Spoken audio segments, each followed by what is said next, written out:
Welcome back to my channel. ఈ video అయితే కనుక డీటెయిల్గా ఈరోజు సాటర్డే జరుగుతున్న ఎపిసోడ్ గురించి టోటల్గా వచ్చిన ప్రోమోస్ గురించి నేను డీటెయిల్గా చెప్తాను.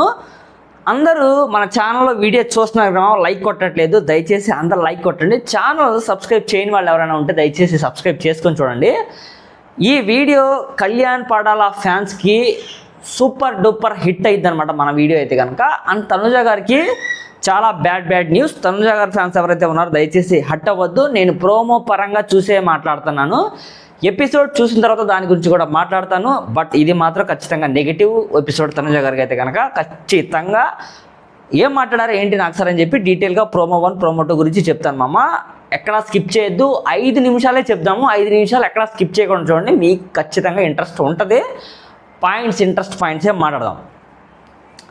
పాయింట్ నెంబర్ 1, ప్రోమోలో డీటెయిల్గా ఫస్ట్ ప్రోమోలో జరిగింది అయితే కనుక నాకు సార్ మాట్లాడింది కళ్యాణ్ పాడాలని ఎక్కువగా పాజిటివ్ హైప్ని లేపుతూ తను ఏదైతే టికెట్ ఫినాలేలో ఫస్ట్ తను అప్రిషియేషన్ చేయాల్సిన విషయం ఏదైతే ఉందో, టికెట్ ఫినాలే రేస్లో ఫస్ట్ స్థానం సంపాదించుకున్న కళ్యాణ్ పడాలకి నాకు సార్ అయితే కనుక మన తెలుగోడి పరువు ఈ రేంజ్లో నిలబెట్టాడు రా బాబు అని చెప్పి నాకు సార్ అయితే కనుక సెల్యూట్ కొట్టిన విధానం ఏదైతే ఉందో టూ గుడ్ అనిపించిందా నాకైతే కనుక.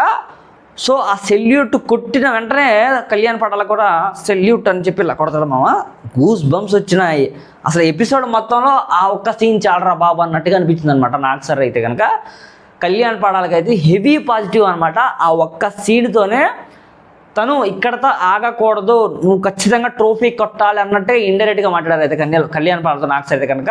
అండ్ అక్కడ ఆ ప్రోమోలోనే దాని తర్వాత డీమాన్ పవన్ గురించి అయితే కనుక నెక్స్ట్ ప్రోమోలో చాలా నెగిటివ్గా మాట్లాడాము. ఎందుకంటే కనుక తను ఓవర్ కాన్ఫిడెన్స్తో ఆ రోజు నామినేషన్స్లో ఏవైతే పాయింట్స్ తను పెట్టాడో పలానా పాయింట్స్ మీద నేను ఖచ్చితంగా అందరూ డిజర్వ్ చేసి నేనైతే కనుక టికెట్ ఫినాల్ కొడతాను, ఇదే నా సవాల్ అన్నట్టుగా అందరి ముందు ఓవర్ కాన్ఫిడెంట్గా చేశాడు. నువ్వు గెలిచుంటే బాగుండేది, అది కాన్ఫిడెంట్గా ఉండేది, నువ్వు గెలవలేదు కాబట్టి నీ ఓవర్ కాన్ఫిడెంట్ నేను మునిగేలా చేసిందని చెప్పి నాకు సార్ అయితే కనుక చెప్తారు. అదే మూమెంట్లో తనుజ అయితే కనుక చేసి చూపించుతుంది కదా, నువ్వు టార్గెట్గా ఆడుంటే నీకు ఖచ్చితంగా డిజర్వ్ అయ్యేది, నువ్వు టార్గెట్గా ఆడలేదు, that is your totally mistake, నువ్వు టికెట్ ఫినాల్ని కొట్టలేదు కాబట్టి అని చెప్పి నాకు సార్ అయితే కనుక ఒక రేంజ్లో వాయించి పడేస్తారనమాట మన డీమాన్ పవన్ అయితే కనుక. అండ్ ఇదే పాయింట్లో కళ్యాణ్కి కూడా అక్షంతలు ఒకచోట పడినాయి. ఏంటంటే కనుక తన కెప్టెన్సీగా ఉన్నప్పుడు నామినేషన్స్ పాయింట్లో తనుజ ఏదైతే ఇమాన్యుల్ గురించి అక్కడ మాట్లాడింది కదా, సో ఇమాన్యుల్ గురించి మాట్లాడి డీమాన్ పవన్కి తను నామినేట్ చేస్తుంది.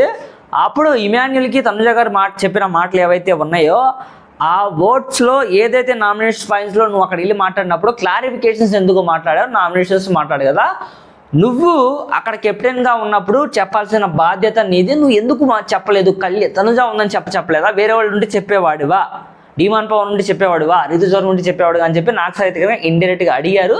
బట్ తను ఇచ్చిన ఆన్సర్ ఏదైతే ఉందో కళ్యాణ్ పడాలైతే కనుక బిగ్ బాస్ ఈలోపే చెప్పారు సార్ అంటే నీ పని బిగ్ బాస్ చేయాలా అని చెప్పి నాకు సార్ అయితే కనుక గట్టిగా ఇచ్చారు మామ, మామూలుగా లేదు. సెకండ్ ప్రోమో అయితే కనుక ప్రతి సీన్ సస్పెన్స్ లాగే ఉంది మా. ప్రతి సీన్ ఆ సీన్ ఈ సీన్ అని కాదు, ప్రతి సీన్ సస్పెన్షనే.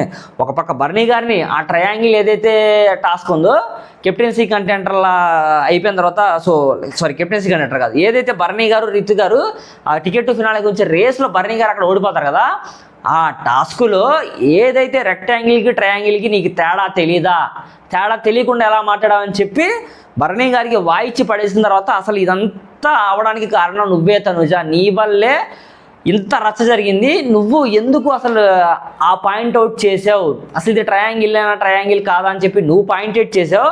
దాని తర్వాత రింగు తనుజ గేమ్ అయిన తర్వాత రింగు లోపల దాచుకుందిలే కానివ్వండి, ఆట అవ్వకుండా ఏమో తన రింగు దాచుకోలేదు కదా అని చెప్పి నీకు తెలుసు, అయినా కూడా నువ్వు ఎందుకు బర్నీని వాళ్ళ మీదకైతే ఉసి కొలిపావు అని చెప్పి నాకు సరే అయితే గట్టిగా అడిగారు. నువ్వు చేసిన పాయింట్స్ నీకైతే కనుక చాలా డిసప్పాయింట్ చేస్తాయి, ఆడియన్స్కి కూడా చాలా డిసప్పాయింట్ చేసే విధంగా ఉంటాయి. నువ్వు ఆట ఎక్కడో మైండ్ పెట్టి ఆడుతున్నట్టున్నావు, నువ్వు ఆట ఇక్కడ పెట్టే ఆడు అని చెప్పి నాకు సరే అయితే కనుక తనకి డీటెయిల్గా చెప్పారనమాట. సార్ నేను భ్రమలో పడిపోయాను సార్, నేను అక్కడో ఆలోచిస్తాను సార్ అని చెప్పి తనైతే కనుక చెప్తుందండి. అక్కడ ఏంటి బిగ్ బాస్ గారు చెప్తారనమాట. బిగ్ బాస్ గారు ఏం చెప్పారు, 3 షేప్స్ ఈక్వల్గా ఉండాలని చెప్పి చెప్పాలా, ఎక్కడ 3 షేప్స్ ఈక్వల్గా కాదు, ట్రయాంగిల్, రెక్టాంగిల్, సర్కిల్ అని చెప్పారు. సో 3 షేప్స్ అక్కడ క్లియర్గా పెట్టమంటే నువ్వు ఎందుకు నీ అంతటా నువ్వే ఏదో అనుకొని నీ అంతటా నువ్వే గొడవ పెట్టేసావు అన్నట్టుగా నాకు సరే అయితే కనుక తనుజాని గట్టిగా మాస్ వార్నింగ్లా ఇచ్చారు. మరి నెక్స్ట్ వీక్ అయితే కనుక అలాగే ఇక అంటే ఇంకా 2 వీక్సే ఉన్నాయి. ఈ స్టేజ్లో కూడా తనని అప్రిషియేట్ చేయకుండా నాకు సరే ఎవ్రీ వీక్ తను అయితే కనుక డిసప్పాయింట్ చేస్తూనే మాట్లాడుతున్నారు. కాబట్టి ఖచ్చితంగా మరి తనుజ గారికి వస్తుందో రాదో మనం అయితే ఎక్స్పెక్ట్ చేయలేము. సో ఈ వీక్లో డిఫరెన్స్ వచ్చేది అన్నమాట. ఓటింగ్ ఎనాలిసిస్లో అయితే కనుక టాప్లో తనుజ గారే ఉన్నారు. నెక్స్ట్ వీక్ అందరూ ఓటింగ్లో ఉంటారు కాబట్టి మరి చూద్దాం. ఇఫ్ ఇన్ కేస్ తనుజ గారి స్టాప్ మామూలుగా ఉండదు, తనుజ గారి ఫ్యాన్స్ విజృంభణ చేస్తారనమాట. If in case Kalyan Padala fans ఇక నెక్స్ట్ లెవలే మామ, ఇక తిరిగే లేదు, ఇక అల్లకల్లం అయిపోద్ది అనమాట. ఇండియా మొత్తం కళ్యాణ్ పడాల మాట వినిపించేది ఇక 2 వీక్స్ అయితే కనుక Kalyan Padala super duper hit అయిపోద్ది అనమాట.